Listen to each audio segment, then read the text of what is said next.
안녕하세요. 예, 안녕하세요. 3일차 같이 살펴보겠습니다. 무슨 얘기를 했었는가? 또 어떤 얘기를 할 것인가? 같이 살펴보겠습니다.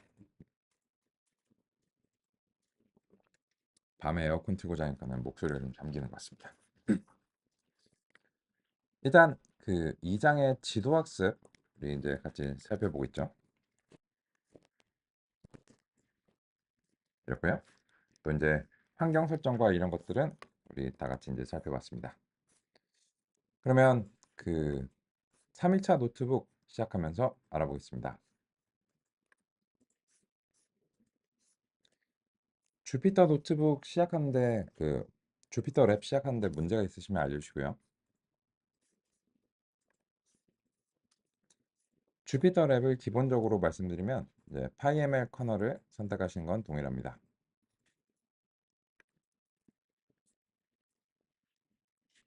3일 이런 식으로 이제 하고요.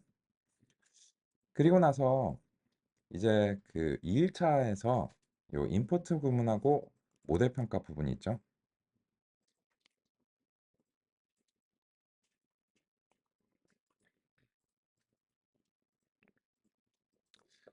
이 부분은 복사를 해서 3일차 노트북에다가 붙여 넣겠습니다.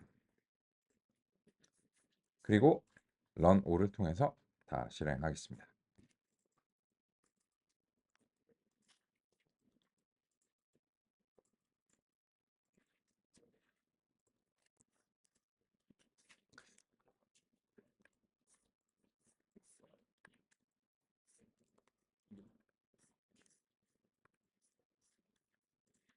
그리고 잠시 이제 그 공유 설정 좀 하고 바로 안내 드리겠습니다.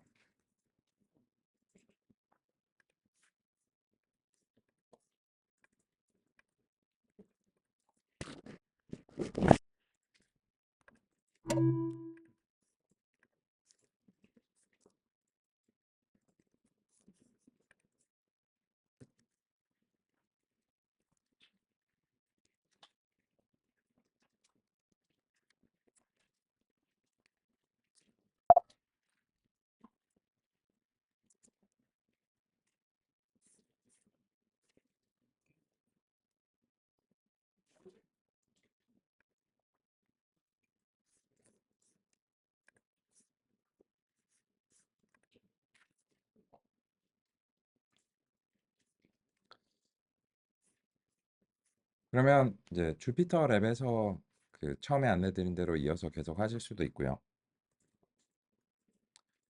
아니면 이제 어제 상의드린 비주얼 스튜디오 코드에서도 하실 수 있죠. 네, 뭐든지 이제 원하시는 거 선택하셔서 하시면 되겠습니다. 주피터에서 이제 시작하시면 처음에 이제 커널을 골라야 되니까는 이제 바로 이제 고르실 거고, 비주얼 스튜디오에서는 요 커널 선택 수행하시고 PyML 커널을 선택하시면 되겠습니다. 그리고 잘 실행되는지 확인도 해보겠습니다. 네, 좋습니다. 그러면 이제 어제의 결과를 우리 다음과 같이 한번 재현하면서 살펴보겠습니다. 일단 데이터 적재부터 살펴보겠습니다.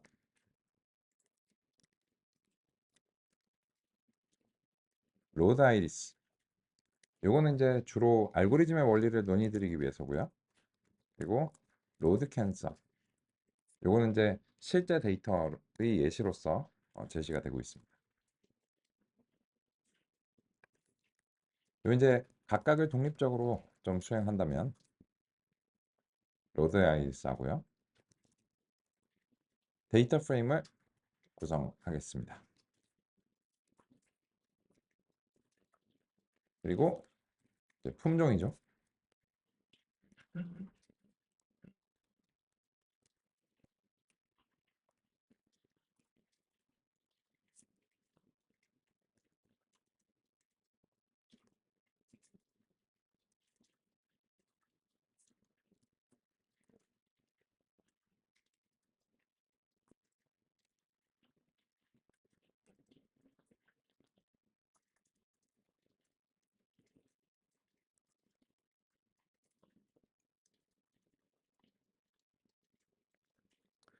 사실 이거는 뭐 작성하는데 시간을 그렇게 뭐 많이 안 쓰셔도 됩니다. 그냥 이제 복사 붙여넣기 하셔도 상관없고요.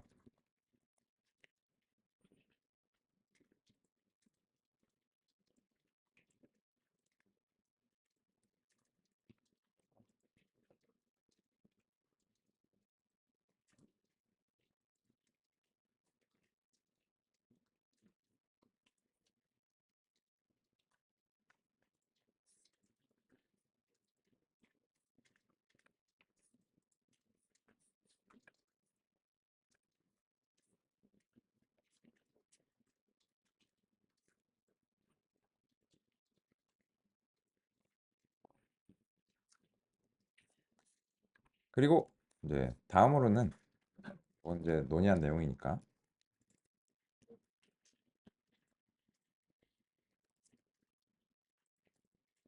캔서 가져오겠습니다.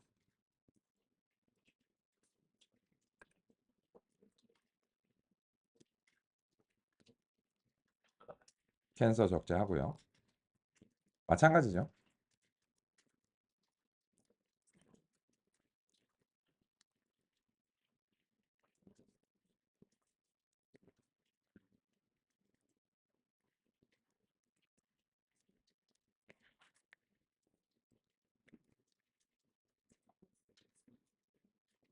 다음과 같습니다.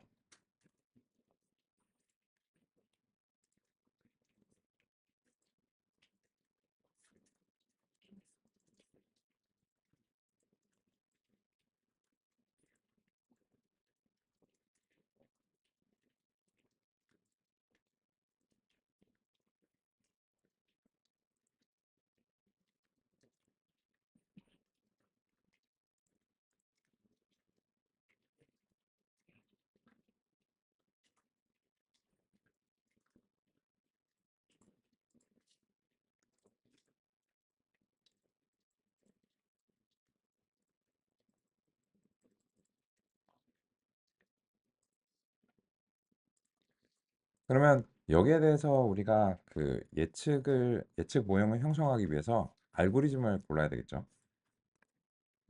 첫 번째 주자 네이버스에서 클래시파이어. 그래서 KNN으로 이제 일단 고르고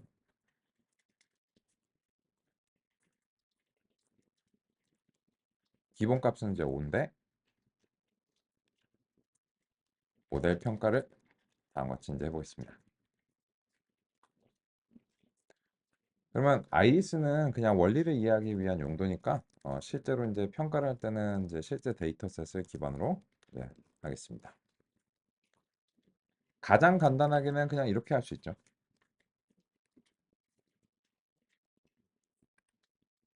그래서 하나는 이제 KNN으로 살펴봤다. 그런데 이제 어떤 알고리즘이 그 좋은지 여부는 사실은 결론적인 얘기입니다. 그래서 여러 알고리즘들을 이제 평가를 해봐야 되는데요.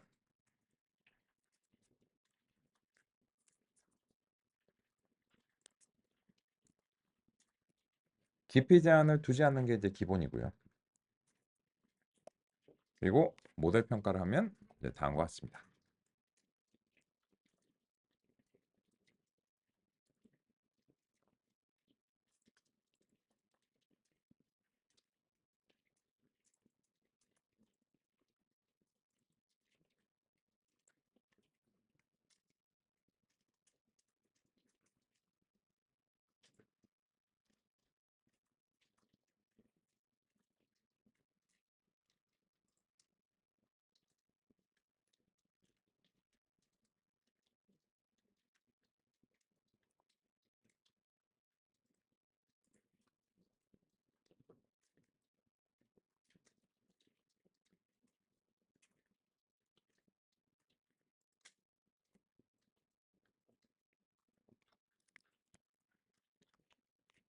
그런데 이렇게 비교를 하는 거는 공정한 비교가 아닙니다. 왜 그럴까요? 이 모델 평가 내부에서 스플릿을 수행을 하는데 이게 랜덤하게 이제 수행이 되잖아요. 근데 이렇게 되면 같은 데이터를 제공해도 훈련과 시험 데이터의 조합이 달라집니다. 따라서 최소한 공정하게 하려면 임의의 랜덤 스테이트 값을 이제 골라가지고 럭키 세븐으로 해볼까요? 난수 초이 값을 동일하게 고정해야 됩니다.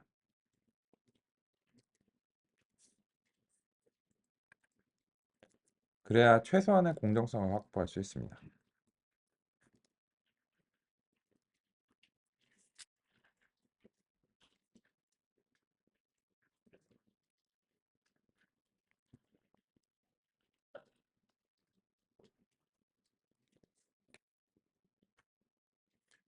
그럼 보시면 제가 이제 난수 초이 값을 어제랑 그냥 다른 걸 해봤는데요.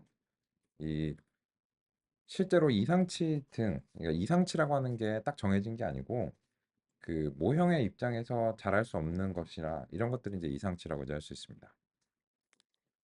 네, 보시면 아까랑 완전히 결과가 뒤바뀌는 걸 확인할 수 있습니다.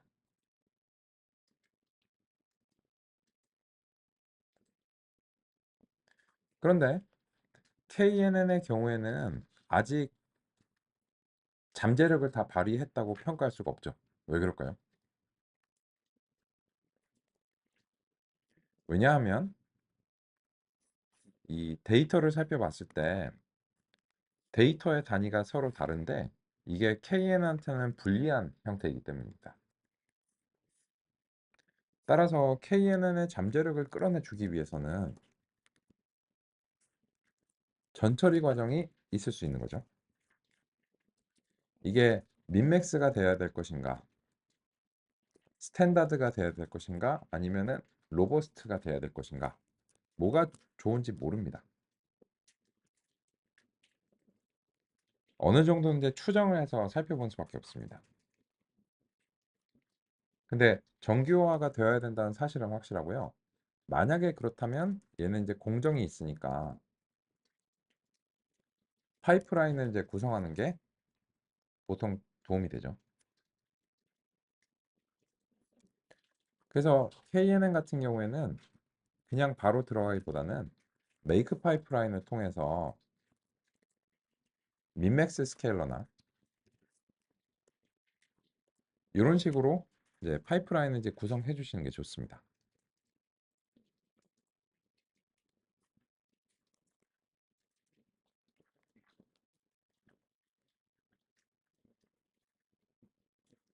그러면 97까지도 올라갑니다.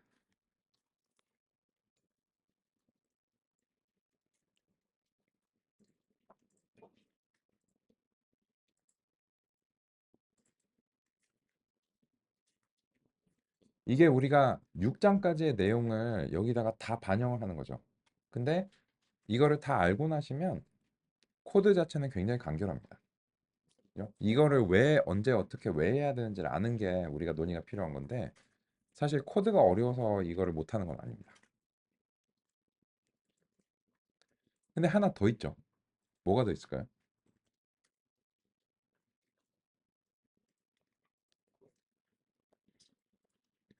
튜닝이 들어가 줘야 되겠죠. 이 값 자체가 제일 좋다는 보장이 없습니다. 그죠? 그리고 이제 이 결정 트리 같은 경우에도 맥스 뎁스가 기본적으로는 무제한인데요. 그래서 이제 이 최대 깊이를 우리가 측정해 줘야 되겠죠.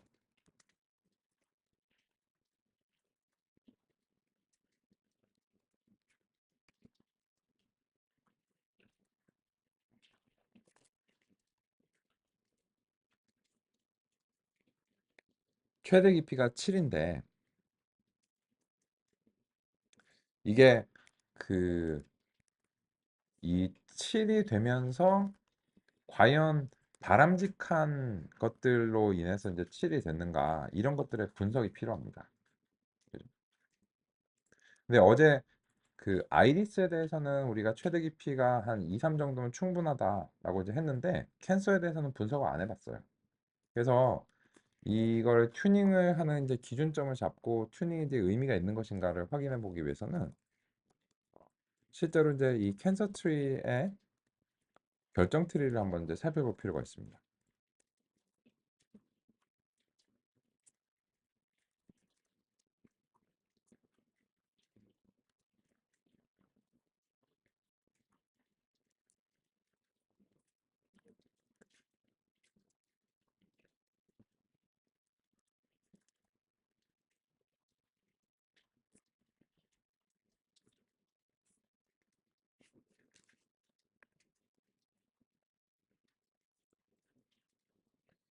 캔서 데이터 자체는 우리가 눈으로 보기가 어려운 30차원인데요.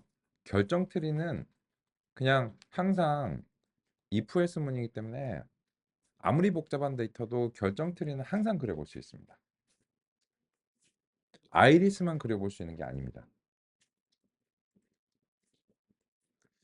그런데 보시면 이게 그 정보가 많은데 너무 작은 공간에 이제 되다 보니까는 잘 안 보이잖아요. 그래서 그림 틀의 크기를 키워주는 겁니다.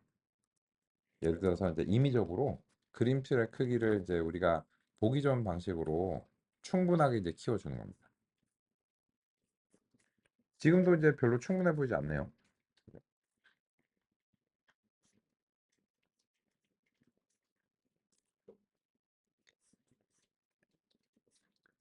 그래도 잘 안 보이면 이제 그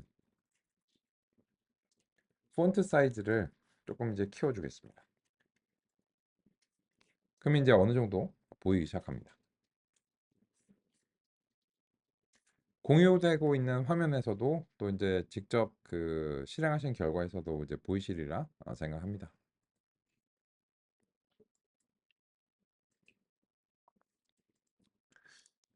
근데 어제 우리가 살펴보지 않은 게 뭐냐면 이제 요런 이제 자질구레한 옵션들입니다. 요 필드는 색상을 부여해 줍니다.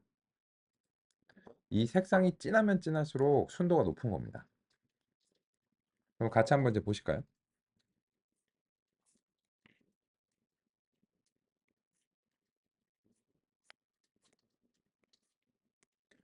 이 첫 번째 루트에서는 워스트 페리미터로 일단 이제 골랐는데 저랑 결과가 다르실 수 있어요.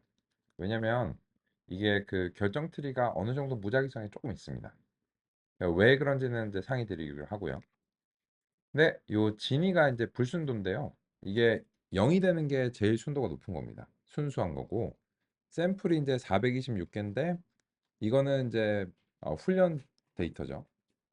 그리고 이제 밸류가 167과 256인데 요게 이제 0이 그 악성이 167개로 구성되어 있고 259는 이제 양성이 그렇게 이제 되어 있다는 얘기입니다. 요거는 제가 이제 만약에 이런 그림들을 원하신다면 그 비주얼 스튜디오 코드에서는 편리하게 이렇게 그림을 저장하시는 게 가능해요. 주피터 랩에서는 이 별도의 명령을 이제 하셔야 됩니다. 근데 이제 공통적으로 말씀드리기 위해서 PLT에서 이제 save figure를 해서 cancer tree 이런 식으로 이제 그 그림으로 내보내시는 게 가능해요.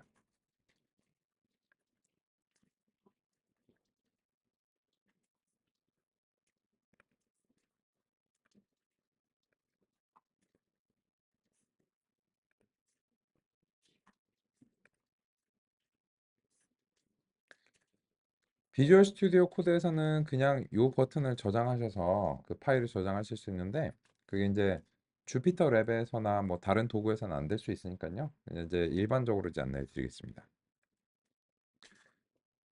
제가 이제 이렇게 저장한 이유는 이제 이 확대해서 이제 그림을 그려서 이제 말씀드리기 좀 용이하기 때문에 이렇게 이제 그림으로 이제 그려서 상에 이제 드렸고요. 그럼 이제 보시면 이제 요 밸류가 이제 0번하고 1번 유형들이 있으니까 유형별 도수입니다. 그죠? 우리가 이제 밸류 카운트를 할 때 나오는 그런 정보라고 할 수 있습니다. 그러면 여기서는 샘플의 개수도 많고 루트니까는 당연하게도 할 일이 있을 거 아니에요? 있고 그래서 이제 어, yes, no로 이제 나뉘는데 보시면 색상이 진해졌죠. 그게 왜냐면 순도가 높아지고 있기 때문입니다. 왼쪽부터 이제 보겠습니다. 이 왼쪽부터 보시면 이게 그 해상도가 좀 작아서 글자가 살짝 깨지는 느낌이네요. 제가 해상도를 좀 높여보겠습니다. 파일의 크기가 좀 커지는데 DPI 뭐 이런 거를 조금 높이면 그 확대했을 때도 글씨가 좀 덜 깨집니다. 이건 이제 굳이 안 하셔도 되는데 음, 혹시 또 필요한 경우가 있으실 수도 있으니까요.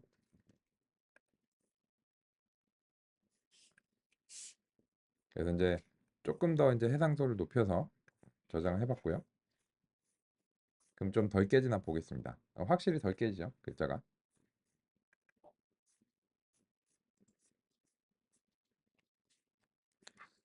그러면 이제 보시면 이제 결정 틀이 이제 yes, no를 해가지고 if else 문이 이제 되고 얘가 이제 순도가 높아졌는데 그래서 거의 이제 1번으로 그 많이 이제 됐어요. 요거 이제 양성이죠.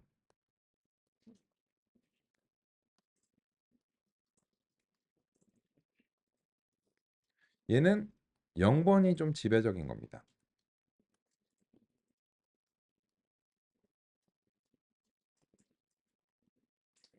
그럼 보시면 의외로 생각보다 이 캔서 데이터가 한 단계에서도 상당히 많이 해결을 했다는 사실을 알 수 있어요. 그런데 얘는 절대 포기 안 하잖아요, 기본적으로. 그래서 이제 그 내려갑니다. 내려가는데 이제 요 10개를 잡아내기 위해서 이제 내려가는 거죠. 그래서 이제 2단계로 이제 가면 거의 대부분 해결이 됐는데 여기서 이제 잡티들이 이쪽으로 갔죠. 그죠?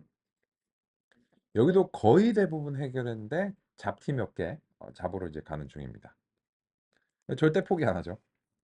절대 포기 안 하고 이제 그 내려가는데 3단계쯤 되니까는 이제는 사실 끝나지 않았나 싶어요. 거의 이제 끝났는데 여기는 갑자기 색깔이 날아갔습니다. 왜 그럴까요? 여기 색깔이 하얘졌어요. 애가 얼굴이 질렸어요. 왜 그럴까요? 1대1이에요. 1대1이면 가장 불순한 겁니다. 두 개에서는. 그래서 이제 여기서 이제 색상이 결정될 수가 없고 그때 이제 진위 값이 0.5로 된 것을 확인할 수 있습니다.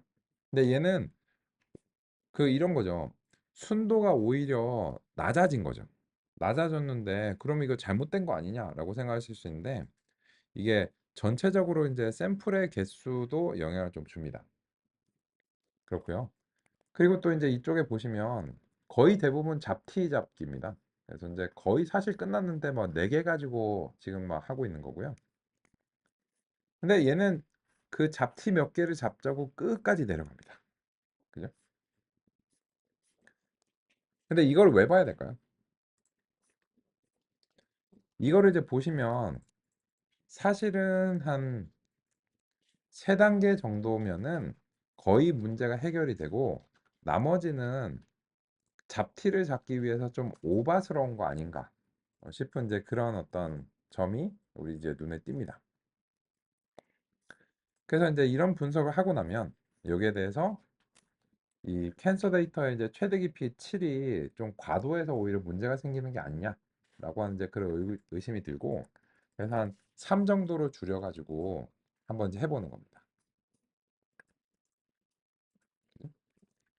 근데 보시면 얘를 이제 할 때마다 어느 정도 무작위성이 조금 있습니다. 지금 이제 재현은 좀 안 되는데 가끔씩 이렇게 훅 그 빠질 때가 있어요. 그런데 이미 이제 3 정도에서도 시험 점수가 이제 94 정도 나오는 것을 확인할 수 있습니다. 그죠? 그러면 오히려 최대 깊이 이제 7일 때보다 3일 때가 더 나을 수도 있는 겁니다. 그죠? 그런데 지금 이거는 우리가 이제 직접 분석을 수행한 거고 요거를 어느 정도 자동화하는 하는 게 가능합니다. 그래서 어떻게 해야 될까요? 이제 튜닝기를 가져오겠습니다.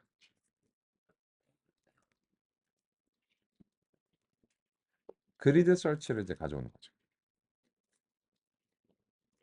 그리고 이제 이 그리드 서치가 각각에 대해서 이제 다릅니다.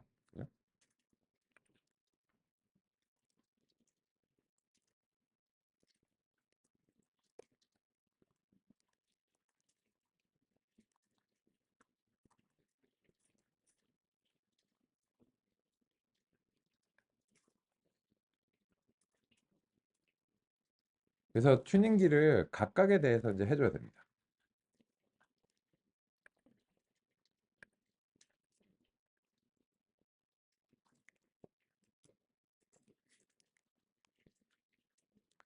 첫 번째로 KNN에서는 이제 엔네이버스의 값이 결국 이제 핵심이잖아요.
잠시 확인하는 시간 갖겠습니다.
그러면 보시면 우리가 이제 어떤 알고리즘을 평가할 때 다음과 같이 전처리와 이제 튜닝 단계를 거쳐서 성능을 내는 것이 이제 필요할 수 있고 그 과정이 어제 논의가 굉장히 그 하루 종일이 걸렸는데 결과적으로는 그냥 한 페이지도 채 안 되는 그런 분량의 코드로 다음과 같이 이제 수행될 수 있다는 사실을 이제 알게 됐습니다. 그리고 이런 절차를 수행하면서 그 어떠한 절차가 이제 하나 더 추가되는 것이 우리의 이제 코드에서 큰 부담이 아니다라고 하는 사실도 이제 알게 됐습니다. 그런데 여기서 이제 결과를 한번 확인해 보겠습니다. KNN이 엔네이버스 3에서 97 이고요. 결정 트리 튜닝을 열심히 했는데 아까 우리 분석을 해본 결과 2, 3단계에서 이 결정 트리가 거의 대부분 해결했잖아요. 그렇기 때문에 맥스뎁스 2에서 지금 93 정도의 이제 성능이 나오는 것을 확인할 수 있습니다. 네, 결정 트리가 약간 무작위성이 있어서 요게 이제 살짝씩 다르실 수 있어요.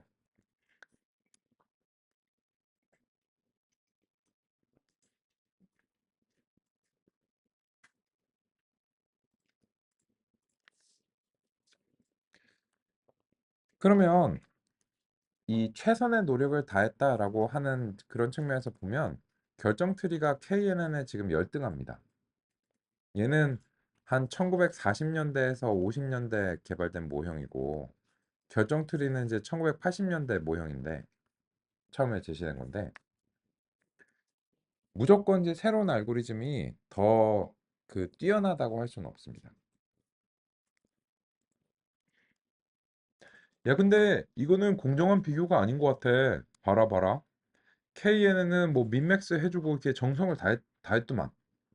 근데 결정 트리는 네가 까먹어서 그런 것 같은데 그냥 생으로 여기다 집어넣는데? 그래서 그런 거지.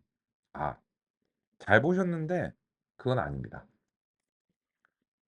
이 이런 단위 정교화가 도움이 되는 애가 있고 전혀 상관이 없는 애가 있어요. 근데 결정 트리는 그 알고리즘의 원리상 단위 정교화의 영향을 받지 않습니다. 왜 그럴까요? 왜냐하면 다음 같은 이유인데요. 결정 트리는 한 번에 한 특성만을 고려합니다.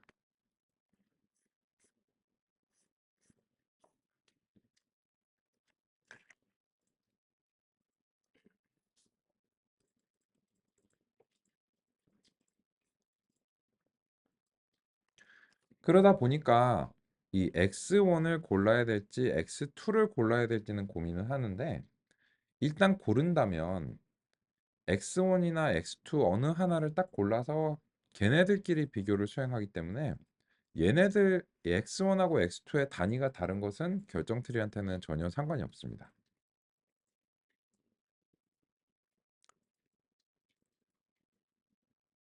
그러면 결정 트리가 내 생각에는 그렇게 훌륭한 결과가 아닌데 라고 생각하실 수 있고 만능은 없기 때문에 현재로서는 이제 그래 보입니다. 그런데 결정 트리는 결론적으로는 현재 가장 광범위하게 사용되는 알고리즘입니다. 근데 왜 그런지에 대해서는 아직 공감을 못 하실 것 같은데 이 점에 대해서 결정 트리의 이제 90년대의 혁신을 경험할 필요가 있습니다. 그러기 위해서 먼저 이제 결정 트리에서 남은 논의들을 좀 살펴보도록 하겠습니다. 첫 번째로는 결정 트리의 무작위성이 어디서 왜 발생하는가 그런 점과 관련해서 같이 얘기를 해보겠습니다. 그러기 위해서는 이 결정 트리를 동일한 거에 대해서 만드는데 두 개의 결정 트리를 좀 만들겠습니다.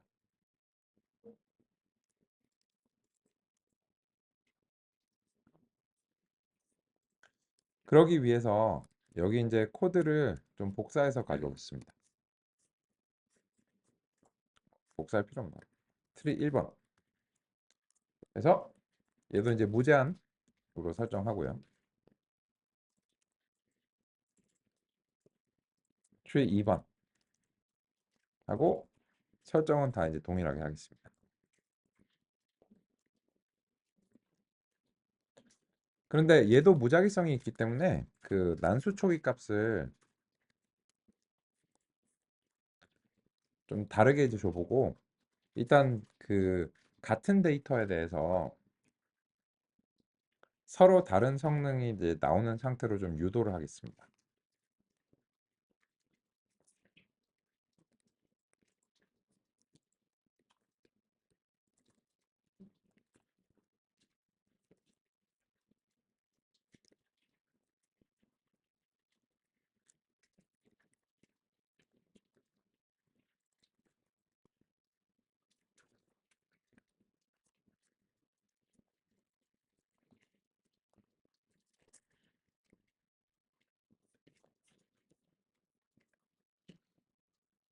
그리고 나서는 이 두 개의 결정 트리를 왼쪽과 오른쪽에서 그려보겠습니다. 그리고 이제 그림이 이제 너무 길어지지 않도록 이제 지엽적인 부분들에서 좀 다르니까 다 그리긴 해야 되겠네요.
그러면 같이 보겠습니다. 여기서 이제 이 실험을 왜 했는가를 어떤 구성인가를 보시면 모델 평가에서 난수 초기 값은 동일하게 해야 되는데 이것은 이제 훈련과 시험 데이터 집합 자체가 동일하도록 보장하기 위해서입니다. 그래야 이제 공정한 비교인데 근데 이번에는 트리 1번하고 2번을 동시에 그 훈련시켰는데 이 결정 트리 자체에 무작위성이 있기 때문에 개의 무작위성을 위해서 얘 자체의 랜덤 스테이트가 따로 있습니다. 그래서 랜덤 스테이트 0번하고 1번으로 바꿨는데 보시면 같은 훈련과 시험 데이터 집합에 대해서 이 시험 데이터의 결과가 다른 것을 확인할 수 있습니다. 같은 데이터를 경험했는데 얘가 성능이 다른 거예요. 그럼 뭔가 다른 점이 있겠죠. 그리고 그 다른 점은 바로 결정 트리의 내부일 겁니다. 그래서 밑에서는 이제 이 두 개의 결정 트리 동시에 그려서 어디가 다른지를 숨은 그림 찾기를 한번 해보고자 합니다.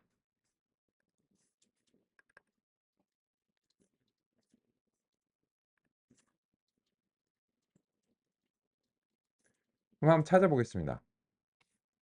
지금 이제 무작위성이 없기 때문에 저랑 이제 완벽하게 이제 동일하실 텐데 보시면 예, 본인의 화면에서도 이제 직접 보실 수 있으실 텐데 확대해서 좀 이제 살펴보겠습니다.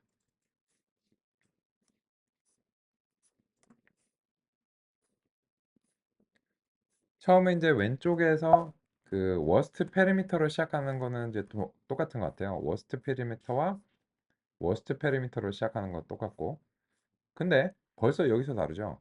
월스트 컨케이브 포인트로 시작을 했습니다. 이쪽에서는 그죠? 그런데 이쪽에서는 워스트 시메트리로 했어요. 그죠? 그러면 벌써 이제 여기서 좀 달라진 겁니다. 근데 왜 그랬을까? 라고 하는 점을 우리가 이제 이해를 해보겠습니다. 핵심은 이겁니다. 핵심은 이 순도를 높이기 위해서잖아요. 그러면은 워스트 컨케이브 포인트로 쪼갰을 때 어떻게 됐나를 보시면 진이 요 왼쪽과 오른쪽으로 나뉘면서 이 진이가 0.00033이고 이쪽 오른쪽은 0.375로 됐고 그 결과 235, 4, 6, 2 이런 식으로 이제 나눠진 걸 확인할 수 있습니다. 그런데 여기서 이제 보시면 워스트 시메트리로 나눠도 진이 왼쪽에서는 0.033 그리고 오른쪽에서도 0.375로 이 순도를 낮추는 것 자체가 완벽하게 동일한 걸 확인할 수 있어요. 즉 무슨 말이냐면 이 워스트 시메트리를 통해서 쪼개나 아니면은 아까 워스트 컨케이브로 쪼개나 결과적으로는 동일한 결과가 되는 겁니다. 그죠? 그래서 이런 경우에는 어떻게 정해야 될까요? 이렇게 쪼개나 저렇게 쪼개나 결과가 똑같은 거예요. 그런 경우에는 무작위로 선택합니다. 그럴 수밖에 없겠죠. 근데 그 이후에 문제가 생길 수 있어요. 근데 결과적으로 야, 이게 동일하다면 성능도 동일해야 될 거 아니야. 그럴 수도 있죠. 근데 이게 성능이 동일하지 않잖아요. 그 왜 그럴까요? 이런 거예요. 혹시 네, 이제 또 여름이니까는 주말에 어디 놀러 가고 뭐 그러실 계획 있으시리라 생각하는데 이게 가다가 차 밀리면 중간에 빠질까 말까 이렇게 고민을 하잖아요. 하게 되잖아요. 근데 이게 그 길로 빠질 거를 고민할 때가 언제냐면 티맵에서 5분 빠릅니다. 이런 거 나와요. 그래갖고 5분 빠르니까 갈까? 근데 제 경험상 5분 정도 빠르면 조금 있다가 다시 안 그렇게 되는 경우가 꽤 많더라고요. 그죠? 왜 그럴까요? 이게 예상하기가 상당히 어려워요. 왜냐면 나만 티맵을 보는 게 아니거든요. 다른 사람들도 그걸 다 보고 있기 때문에 5분 빠르다니까 다 몰려가요. 근데 그러면은 조금 있다 5분 뒤에는 더 느립니다. 이렇게 돼버리고. 근데 그 얘기를 왜 하냐면 얘가 쪼갰어요. 쪼갰는데 그 이후에 쪼개고 나서 상황들이 조금 불리해질 수도 있어요. 그러니까 2단계에서는 둘이 어떤 문으로 들어가도 상관없었는데 그 다음 단계에서는 이렇게 쪼개는 게 다른 거에 비해서 유리하거나 불리할 가능성이 있습니다. 그리고 두 번째 이유는 이것은 다 이제 훈련 데이터에 관한 건데 훈련 데이터에서는 이 두 개가 동일하게 취급될지 몰라도 새로운 데이터에 대해서는 이 두 개가 동일한 효과로 되지 않을 가능성이 있는 거예요. 그래서 우리가 할 수 있는 건 훈련 데이터에 대해서 최선을 다하는 것밖에 없기 때문에 그래서 이런 무작위성이 존재할 수 있다. 근데 그런 걸로 인해서 결과적으로 성능의 이제 차이로 시험 데이터의 성능의 차이로 기인할 수 있다.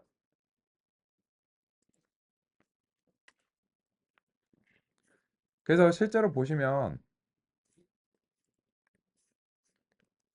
훈련 데이터에서는 성능의 차이가 없습니다. 둘 다 100점이에요.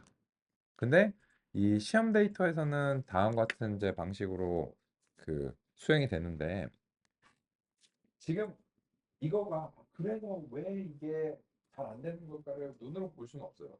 왜냐면 이 데이터가 어떻게 쪼개지는지 뭐냐면 30차원의 공간에서 쪼개야 되겠죠. 근데 30차원을 그릴 수가 없으니까. 그래서 이제 우리가 이제 눈으로 보기에는 좀 무리가 있고 그래서 지금처럼 결정 트리들을 이제 서로 반대편으로 나오는 결정 트리 동일한 훈련과 시험 데이터 집합에 대해서 다른 성능으로 나오도록 나오는 경우가 있을 수 있고 그렇게 유도를 하고 난 다음에 여기에 대해서 이제 평가를 하는 게 이럴 수 있습니다.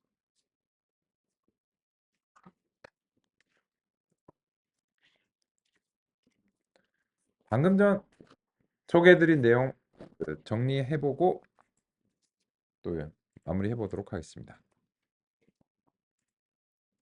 결정 트리는 분기를 생성할 때 각 특성의 순서가 무작위로 섞여 선택되기도 합니다. 이는 특성별 정보 이득을 평가할 때 특성의 순서가 결과에 영향을 미치는 것을 방지하기 위함입니다. 때로는 여러 특성이 비슷한 수준의 손실 감소를 제공할 수 있습니다. 이 경우 예상되는 손실 감소가 동일한 여러 특성 중 하나가 무작위로 선택되며 이는 훈련할 때마다 결정 트리의 분기가 달라질 수 있습니다.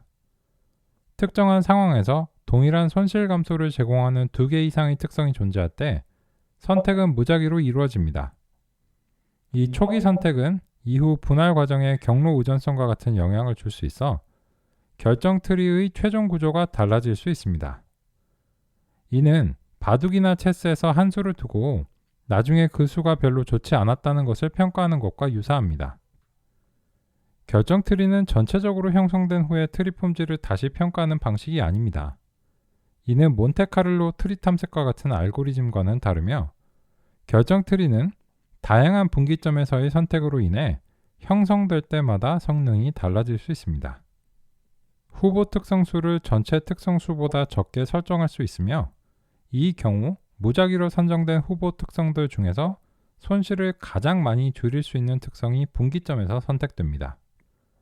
후보 특성수를 줄일수록 결정 트리의 무작위성은 증가하며 최소 후보 특성수는 1입니다. 이 경우 매 분기마다 전체 특성 중 하나가 무작위로 선택되어 해당 특성을 사용하여 손실을 최소화합니다.